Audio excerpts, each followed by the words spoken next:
গায়ের রং কালো ছিল বলে কিছুতেই বিয়ে হচ্ছিল না। অনেক অনেক জায়গা থেকে দেখতে এসেছে আমাকে।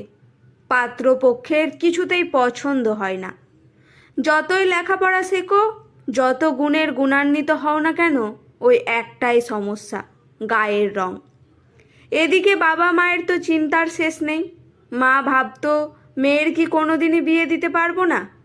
কত ঘটক যে কত পাত্র এনেছিল এ জীবনে, তার হিসেব রাখতে পারিনি। মনে আছে, একবার এক ঘটক বাড়িতে এসে মাকে বলে গিয়েছিল, পাত্রপক্ষ যখন দেখতে আসবে তখন আপনার মেয়েকে হলুদ রঙের কোনো শাড়ি পরতে বলবেন। এমনিতেই তো গায়ের রঙটা চাপা, তাই বললাম আর কি। দেখবেন ঠিক পছন্দ হয়ে যাবে। তারপর থেকে যখনই পাত্রপক্ষ দেখতে আসতো, আমি হলুদ রঙের শাড়ি পরেই বসতাম। হলুদ রঙের শাড়িতে নাকি দেখতে ফর্সা লাগে। বুঝতাম না গায়ের রং কালো থেকে কি করে ফর্সা হয়। এদিকে আমার বিয়ে না হলে দাদারও বিয়ে দিতে পারছে না, কারণ দাদারও বিয়ের বয়স হয়েছে। কি অদ্ভুত ব্যাপার এই যে, দাদার গায়ের রং কালো, বেশ স্বাস্থ্যবানও বটো, অথচ দাদার জন্য কত সুন্দরী সুন্দরী পাত্রী আসছে দাদাকে বিয়ে করার জন্য। সুন্দরী মেয়েরা কালো ছেলেকেও বিয়ে করে, নাকি দাদা ভালো চাকরি করে বলে। ব্যাপারটা কেমন যেন সব গোলমেলে। ঠিক গোলমেলে নয়, স্কুল কলেজে পড়ার সময় দেখেছি গায়ের রং যাদের ফর্সা তারাই প্রেম করতে পারে। তারা কত প্রপোজাল প্রায় প্রেমের। মনে মনে ভাবতাম, এই কালো মেয়েকে দেখে কোনো প্রেমিক যদি বলতো, দেখেছিলাম ময়নাপাড়ার মাঠে কালো মেয়ের কালো হরিণ চোখ, ভাবতাম গায়ের রংটা যদি একটু ফর্সা হতো তাহলে আমিও কারো প্রেমিকা হতে পারতাম। চেষ্টা করেও সব কিছু পাল্টাতে পারলেও গায়ের রং কখনো পাল্টাতে পারবো না। এদিকে একটার পর একটা পাত্রপক্ষের রিজেক্ট, শুধু গায়ের রং কালো বলে। অথচ কবিদের কবিতায় কালো মেয়েরাই কৃষ্ণকলি, লেখকদের গল্পে কালো মেয়েদের বিয়ে হচ্ছে রাজপুত্রের সাথে। কিন্তু বাস্তবে এর উল্টো। মানুষের ধারণা এটাই, গায়ের রং ফর্সা হলে তবেই সুন্দরী, আর গায়ের রং কালো হলেই সে দেখতে খারাপ। নিজের প্রতি এক প্রকার ঘৃণা জন্মে গেছে তখন। এমএসসি পাস করে ভালো রেজাল্ট করেই বা কী লাভ হয়েছে। ভাবলাম বিয়েই করব না, চাকরি বাকরি করব। বাবাকে বললাম, বাবা আমার জন্য আর ছেলে দেখার দরকার নেই, আমি বরং চাকরির সন্ধান করি। এমন কথা শুনে বাবা বলল, তোমাকে তো আর ঘরে বসিয়ে রাখবো না আমি, যা করবে বিয়ের পর করো। তাছাড়া আমাদের বাড়ির মেয়েরা কখনো চাকরি করে না। মেয়ের বিয়ে দেওয়াটাই যেন একমাত্র উদ্দেশ্য। শেষমেশ বাবা একদিন খবরের কাগজে বিজ্ঞাপন দিলেন বিয়ের জন্য। বিজ্ঞাপনে সাড়া দিয়ে পাত্রপক্ষ আমাকে দেখতে এলেন।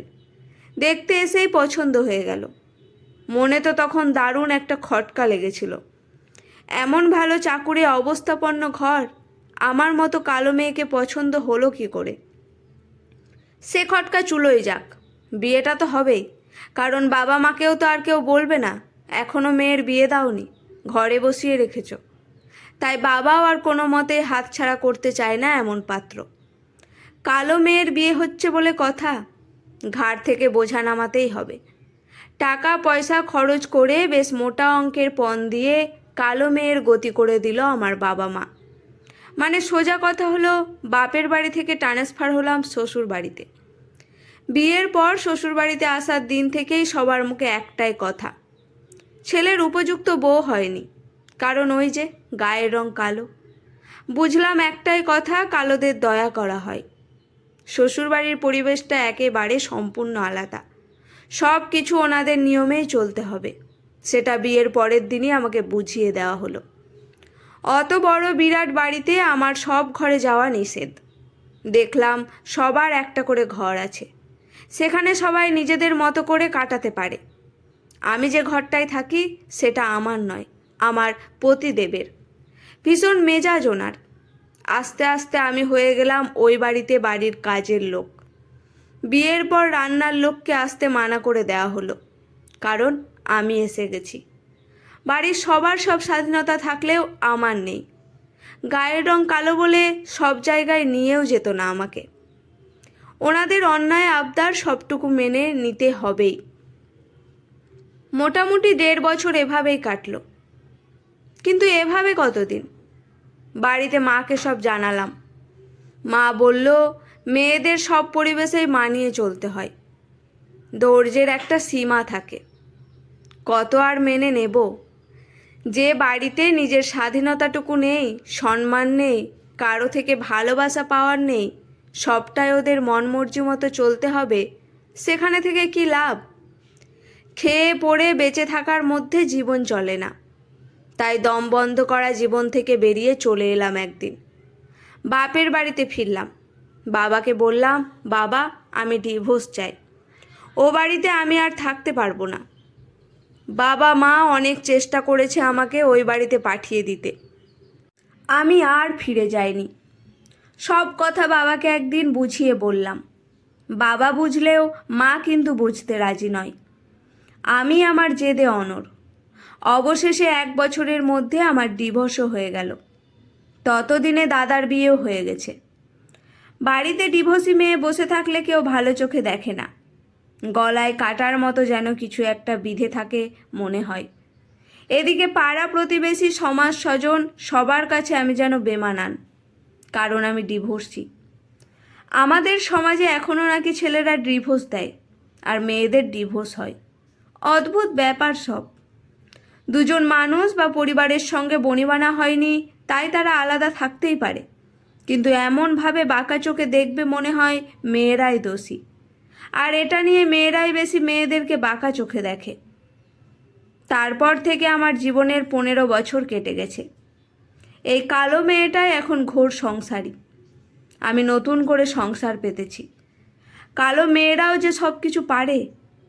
আমার এখন 51বর্তী পরিবার, 2টো কুকুর, 5টি বিড়াল, 12টি পাখি আর আমি।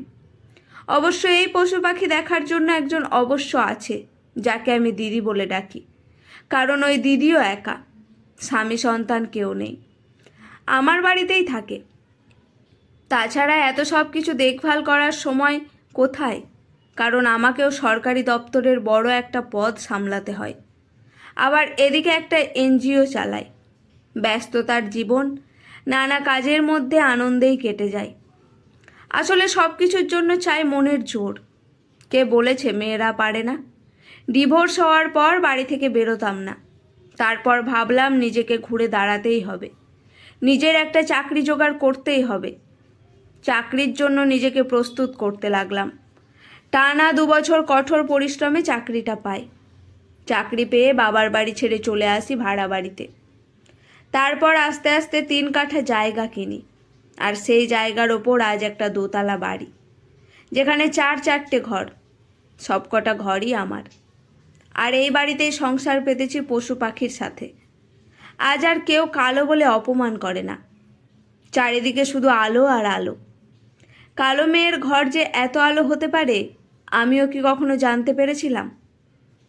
একটা ব্যাপার বুঝেছি, জীবনে বাঁচতে গেলে লড়াইটা করতেই হয় নিজের সাথে। বারবার হেরে যাওয়ার সংকেত আসবে। সমাজের কিছু মানুষ আছে যারা নিচে নামাতে থাকবে, কিন্তু দমে গেলে চলবে না, পাশে থাকবে না কেউই।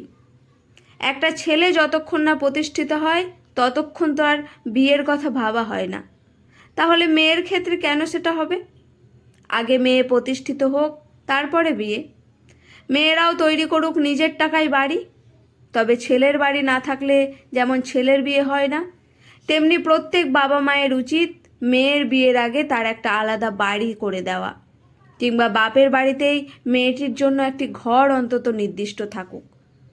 মেয়েদের নিজস্ব কোনো বাড়ি থাকে না বলেই তারা আর ফিরতে পারে না। পড়ে থেকে মার খায়, অন্যের গলগ্রহ হয়ে বাঁচতে হয়।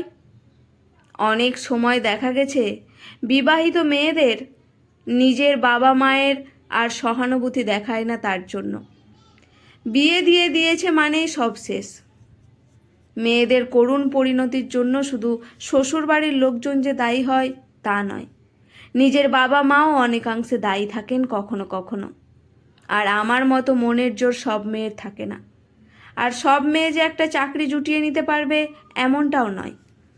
তাই গায়ের রং কালো হোক বা ফর্সা, উচ্চশিক্ষিত হোক বা কম শিক্ষিত, তার যেন থাকে একটা নিজের বাড়ি। তার আগে দরকার মেয়েদের স্বাবলম্বী হওয়া। মেয়েদের নিজস্ব কোনো বাড়ি নেই, হয় বাপের বাড়ি নয়তো শ্বশুর বাড়ি। তাই প্রয়োজন তার নিজের বাড়ি, একেবারে নিজের, ঠিক আমার মতো ঘরণী, যার অন্তত নিজের ঘর আছে। আজকের গল্পটি এখানেই সমাপ্ত।